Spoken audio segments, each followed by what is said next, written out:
very, very warm welcome to the 35th International DOK.fest Munich. This year as an online edition, DOK.fest Munich at Home 2020. My name is Daniel Lang. I'm a filmmaker, and I also work for the DOK.fest from time to time. And we are very, very happy to present to you, to show you the world premiere of Hilary Hahn, Evolution of an Artist by Benedict Mirow in the section Munich Premieres. The film is also up for the Kino Audience Award. If you want to vote for it, if you love this film, then please give it your vote. And the Kino Audience Award is supported by the BR and Dreisat. And I'm very, very happy that we have the filmmaker, the director, Benedict Mirow with us, but also his protagonist, Hilary Hahn. A very warm welcome. Thank you. Hi, thank you very much for having us. Benedict, where are you now? You're in Munich, I think? I'm at home, okay. Like probably most of us. Yeah, Where are you? Munich, that's Munich. That's my living room. No. Where is Hilary? Sorry. Where are you at the moment, Hilary? I'm also in my house. It's in the States, in Massachusetts. And so, yeah, to give you a little context, it's pouring rain outside. So I'm trying to keep the audio as smooth as possible.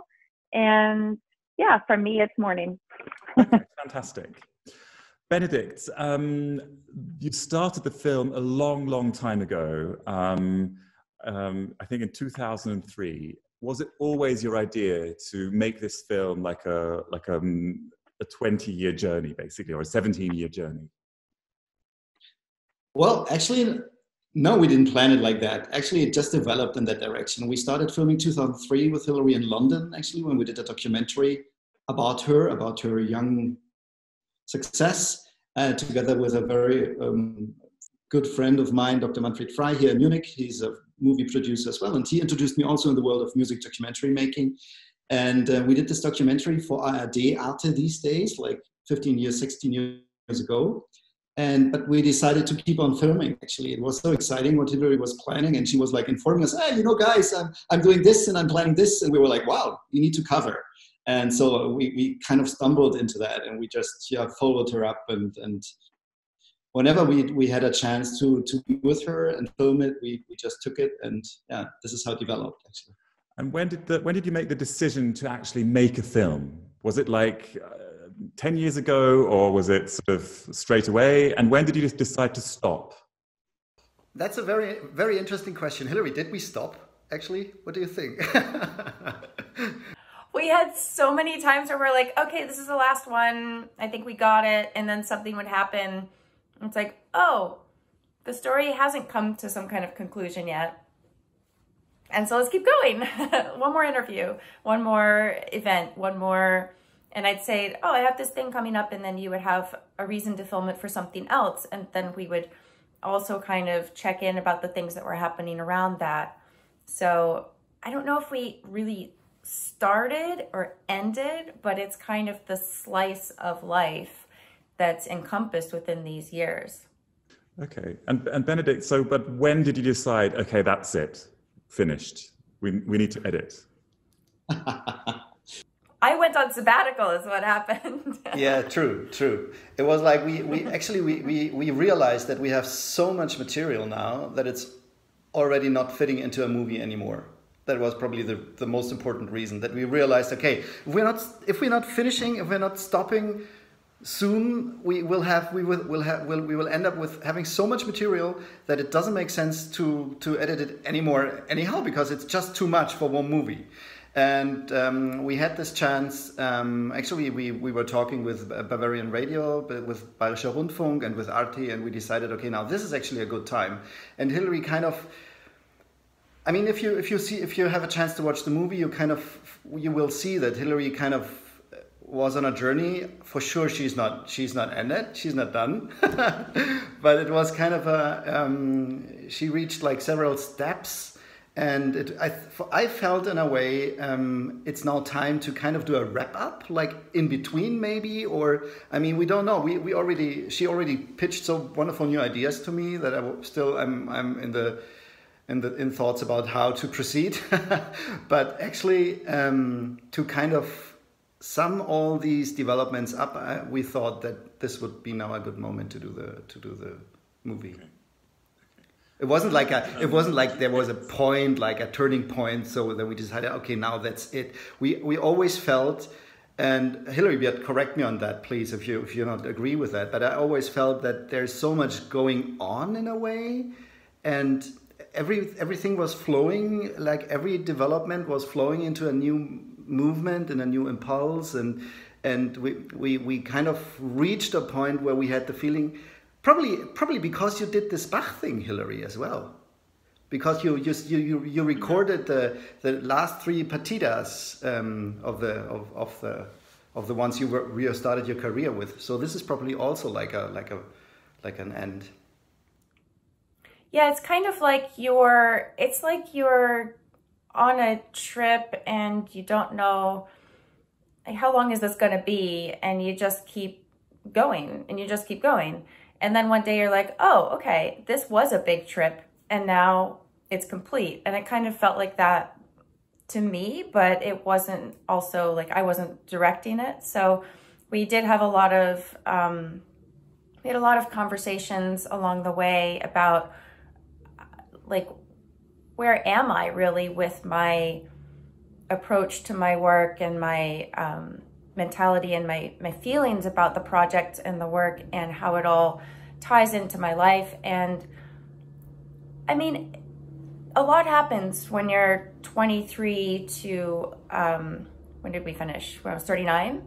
So 23 to 39, that's a big phase of life. And so it was kind of a matter of where does that phase kind of arc to, not a close, but to an equal arc. So you start here, you go up, and then where does it wind up on the same ground but in a different place?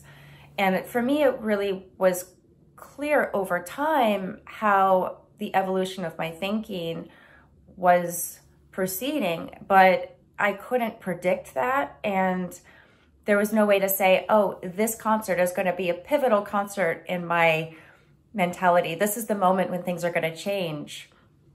I'm touring a lot. I have a lot of different concerts around the world, and I have these projects that are ongoing. And so it's really not clear in advance which things are going to be those mind-bending, mind-opening experiences. We just tried to kind of be around each other when these potentially interesting things could happen, and also at pretty regular intervals. I think that really helped kind of,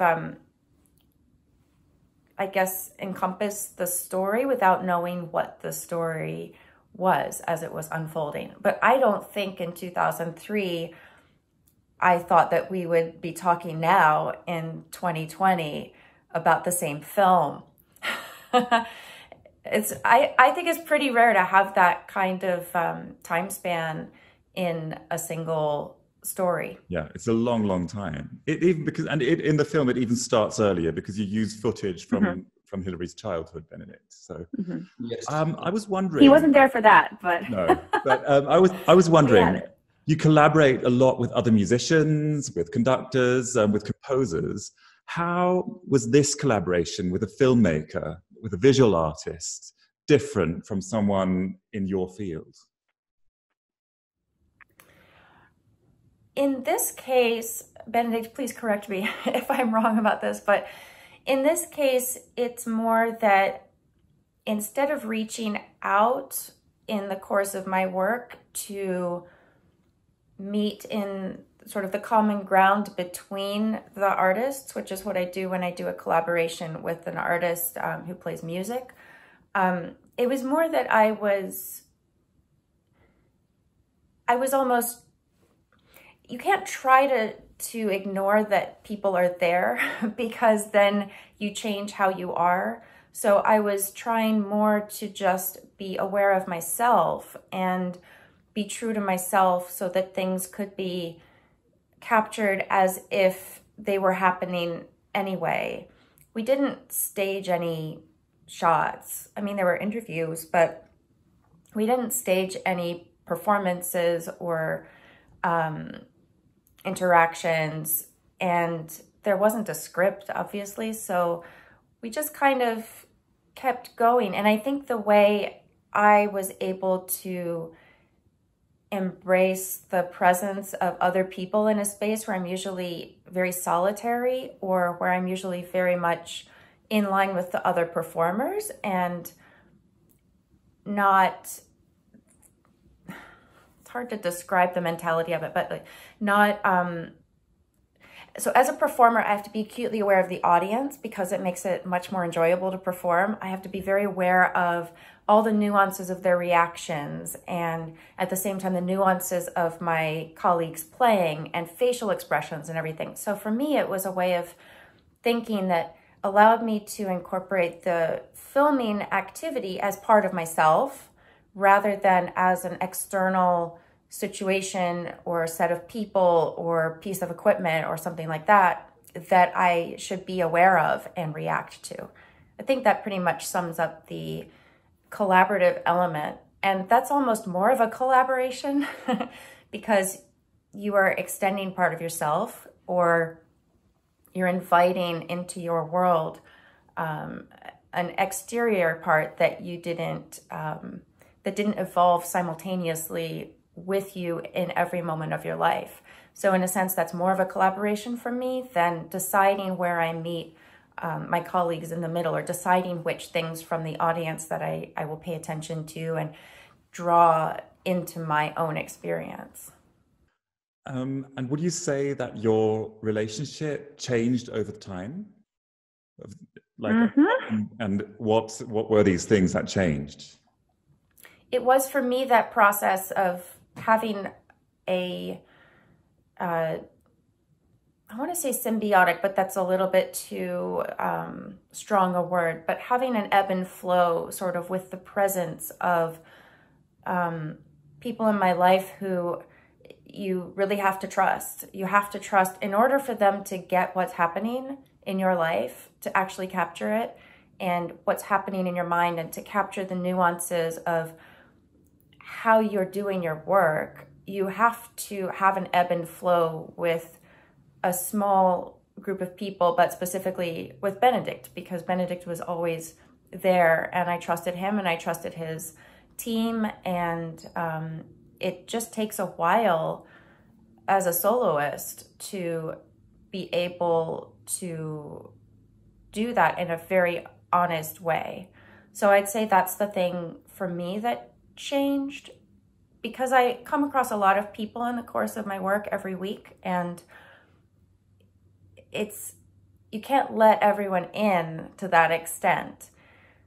So when you start to let someone into your thinking and your life, it's kind of, it's a decision. So for me, it was a really great decision, because I feel like what I put in came back to me, and also the experience helped me to be able to flow with myself as an artist as well. And how about you, Benedict? How did it change you? How did it change your, like, the way you perceive Hilary, like this huge time span of 17 years? He probably knows me better than I know myself. Well, it is quite an experience, to be honest. It's really like, I mean, just as Hilary said, we were like meeting around the world, around the globe, and we were kind of like picking up the story or our relationship where it just ended a few months or 3 weeks ago. And it took a while, to be honest, and it took a while until we get to a level where we really were like communicating in a trusted way. And but it was such an important experience also for myself. And even now, when we were editing, and I was like editing material from 2004, and I was running in front of the camera, you know, like telling Hilary, no, you have to come from this way because we have this in the background, you know, things like that. And it was like, wow, this is such a huge time frame. And even that movie not only shows the evolution of Hilary, it also shows the kind of the change of style in filmmaking over the years. It's amazing, not only through the technical formats which changed, but also through our behavior with the cameras, with the framing and all that stuff. And obviously we tried to smooth it in editing, but there's still clear marks of these styles in these epochs. And but the thing is, I mean, working with Hilary was super inspiring in a way. And what was very interesting for me, that at the very beginning I wasn't sure about the core of the story. I didn't have an idea of how to name it, right? I didn't have an idea of what is the story in 3 sentences. And but I always felt fascinated by her, and I was searching for that, to be honest, because it was not easy to define it in a way. She was like buried under her projects, and she was doing so many things, and it wasn't always easy, even though we filmed and we've seen her several times per year. Sometimes it wasn't always easy to get close. So it wasn't always easy to really touch this, but. I always felt that there's such an inspiring aspect of her work, and over the years it kind of appeared to me, and it kind of crystallized out of these different stories we were filming with her. And when she always invited us to be there, when she was like, hey, this is an important thing, be there, and we were like, okay, why? But if she wants us to be there, let's have a look. It was like that very often, right? And that was super inspiring, because then I realized that this idea of never stop evolving, of try to be curious all the time about things which are just beyond reach or just on the other side of whatever, and you just like keep on looking out for new challenges, and that was such an important lesson for me to learn, not only as an artist or watching an artist doing this, but also I think this is such an important message for everybody out there. And that's why I love this film so particularly, because I think it bears a message which is so important for all of us, not only for artists, but really for people who are,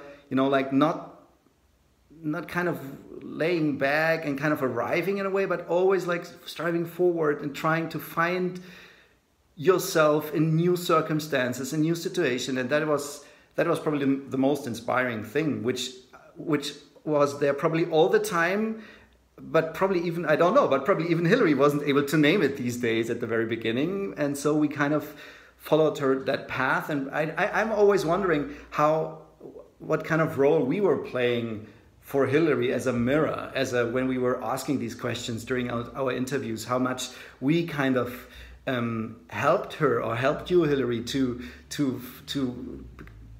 probably find the right questions for your own answers, probably. Well, I think I was on the path with you guys, because it was I didn't have the overview of seeing it from the outside until you put it together. So for me, it was a matter of almost clarifying myself and trying to see what the threads were. But I do that all the time. And so I think it was a process that developed in parallel. As I would think of something or something would occur to me, I would share it, and then you would ask questions and I'd be like, oh, because you had that perspective from seeing all of it, and you could remember what I talked about before. I don't remember what I talked about in an interview 3 years ago. So you had this overview, and I know that you have a lot more material that I haven't seen, and I've completely kind of integrated into my own experience. And so it was really fascinating to see also my evolution. The thing about evolving is you don't know where it's going as it's happening. So it would have been impossible to say that this is a documentary about evolution or a documentary about the development of the thought process of an artist or anything like that, because in every moment you are where you are. It's only in retrospect that you can see the great paths that have been traveled. So are there chances of you continuing or making a second part or having a short break now and then saying in 2-3 years, okay, let's do another one? Well, Hilary, I'm expecting a lot from you, right? I mean, there's still more to come, isn't it? So let's stay in touch. Let's keep it like that. I will continue to tour. You will continue to film. We'll see if we overlap, right? No, I think I think we've become sort of interconnected in this way through the documentation of my work, but also traveling through life at a similar pace, I think. And both of our careers have changed in this time. And we have developed as people in this time. We've kind of grown, matured at not the same ways at the same time because we're on our own different paths, but I think we've both grown up a fair amount in the course of this filming. And when you go through that together and when you keep checking in with each other, you're kind of a presence in each other's lives, whether you have a definite plan or not. So this picking up again after not filming or not seeing each other for a few months, that's possible to resume after a year or 2 years or 3 years or a month or anything like that. So I don't think we said, well, this is it, bye. But we also don't have plans. But we didn't have plans along the way necessarily either. The plan was just, let's keep seeing what's interesting. So hopefully there are interesting things in the future. Hopefully this isn't it. Like, okay, all right, did that. Thank you very, very much for this fantastic film. It was hugely enjoyable to go on this journey with you and to go on this long journey with you. And I'm sure the audience will love the film. Just a reminder to our audience, there is the Kino Audience Awards, so sponsored by BR and Dreisat. So if you love the film, then give it your vote. Thank you guys for your time. And goodbye to Massachusetts and goodbye to Munich. Bye-bye. Thank you. Thank you. Thank you very much. Really, all the best for you guys.